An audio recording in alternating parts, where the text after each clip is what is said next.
Okay, so here's the tools and parts that we need for riser installation. Number one, we're going to need a saw. So we can use a PVC saw or a Sawzall will work. We need spray foam for sealing the riser down. We need screws and anchors. And we'll use the hammer to set the anchors, screw gun to screw it in. Screw in the screws. We need a shovel. We need a tape measure. And then on the bottom we have the lid, the riser material, and our CLR adapter ring that attaches to the tank. So number one, we want to take that adapter ring and set it on the tank and make sure that we've dug out far enough so that that will sit nice and flat on the tank itself. We can kind of use it as a template so we know how much we need to remove. And we want to go ahead and remove any debris. We want to make sure that it's sitting nice and flat, and we're going to get some that spray foam underneath the CLR ring to seal it to the tank. So we want to make sure that it's any of that loose debris is removed. We also want to make sure that the CLR is going to cover up the four corners of the lid if it's square like this one. Most lids out there that are square, these CLR rings will cover. We always want to make sure that there's no gaps so there's not soil that's going to be leaking in underneath the riser. And we want to go ahead and remove the tank lid. We don't want to make the mistake that we've seen other companies make of leaving the tank lid in there and installing a riser on top of it, and then look, you can't remove the lid. So you get that moved out of the way. And most areas will just haul that lid away. In some counties, they want us to leave an interior lid inside the riser. So we sometimes can reuse the tank lid itself there as the interior lid.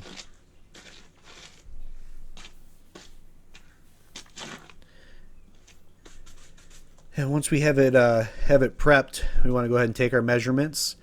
This is a good example here. This can be a little bit tricky to get a good measurement on the riser for the riser material.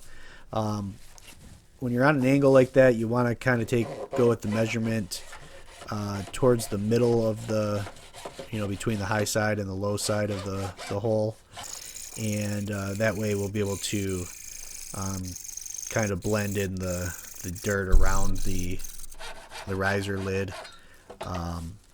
It'll be sticking up a little bit on the low side, and we can use the dirt from the high side to kind of fill in that gap that's on the lower side of the lid. So we've cut the riser material to our desired length, and we'll want to go ahead and take that over to the tank and set it in place where it's going to go, and just eye it out here, make sure that it's going to be at the desired height that we want. And once we're good with that, we'll go ahead and attach the CLR ring to the bottom of the riser material. And to do that, we'll use some stainless deck screws, and usually 5 screws going around will make it a nice tight fit. And we just want to make sure that it's going to stay level when we set it in there. It's not going to be warped where it's going to have gaps underneath.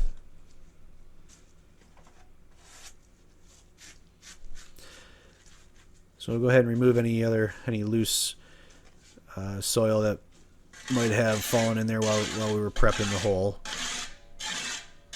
And once we get that clean, we'll go ahead and spray our spray foam and get the riser set in the desired location. So we just use this gap filling spray foam we get at any hardware store. It'll have a nozzle. That's what we're removing right here. That'll be stuck to the side of the bottle with the plastic wrapper, and that just screws on the top once you take the cap off. Give it a good shake, and it screws on. And then it's got a kind of a little trigger, so we can have better aim with the spray foam. And we want to put a good coating all the way around. You want to make sure you stay inside the area that the sealer ring is going to hit. Because the whole point of this is that we're sealing between the sealer ring and the septic tank. And that spray foam is going to expand quite a bit. So even though it doesn't look like a whole lot there, once it's in and it sets up, it will be filling in that gap. You can see here I had missed a little bit on one side there, so just go ahead and throw a little bit more foam underneath. And we're also going to seal with that spray foam in between the sealer ring and the riser material on the inside, just to keep any water from being able to come in or out of that gap. And so we're going to use these Tapcon concrete anchors. We're going to use a 1/4 inch concrete drill bit, and we need to drill into the top of the tank, and then we'll be able to tap those anchors in, and they will fasten that sealer ring to the septic tank. So there's our 1/4 inch drill bit. We want to make sure that the drill is set to spin and hammer motion, and that'll make it a lot easier to get that hole drilled. I'm going to try not to drill all the way through the septic tank, but obviously you want to drill in far enough that that anchor will be able to slide all the way in and set up properly.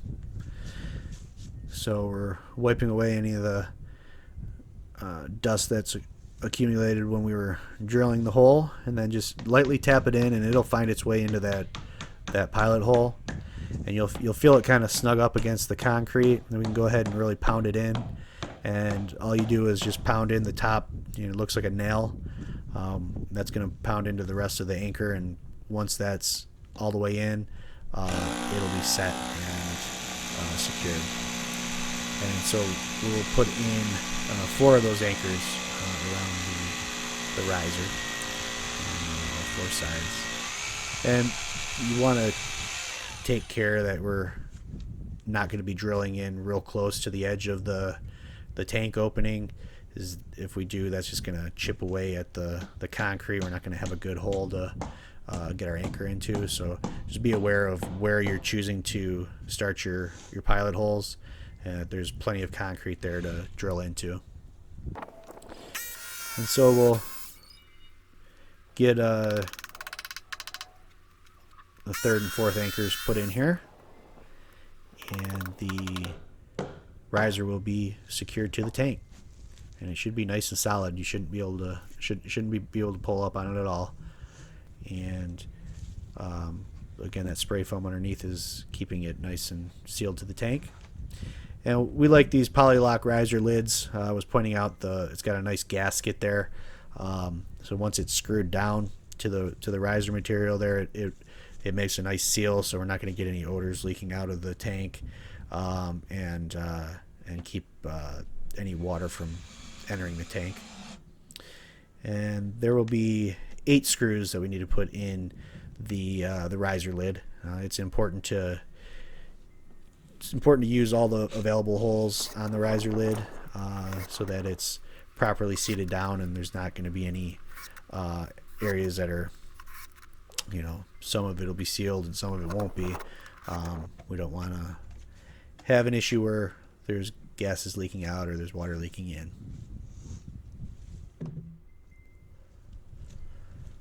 And once we've got the lid screwed down there, we'll go ahead and start backfilling it. It's very important to pack this as we go. You can see how the black riser material has that ribbed outside of the material. We want to make sure that we get the dirt packed right inside of there. That's going to just make it even more firm and secure installation. And also prevent any extra settling that could occur if it's not packed in good. Mother Nature, as it rains and that dirt starts to settle, it's going to find those openings in those ribbed areas, and there's going to be quite a bit of settling that occurs. So if we get it packed in nice as we go, we won't have to worry about any sinking occurring. So we'll get it packed in nice all the way around, and continue that process until the entire area is filled in around the lid. We want to make sure that the lid should be just slightly above grade. If we get it set too low, the grass will be able to grow over the top of the lid, and it can create a bowl where water can sit. So if we get that set just above grade, that'll be perfect. And if you remember, we're on the side of the hill here, so we're going to have more area on the lower side of the riser lid to fill in with dirt, and so we want to just get it where we've got it nice and smoothed out from the top side to the bottom side, and it kind of makes a nice transition around the lid from top to bottom. And then we're just going ahead and smoothing it all out and getting it so it's nice and level and ready for seed.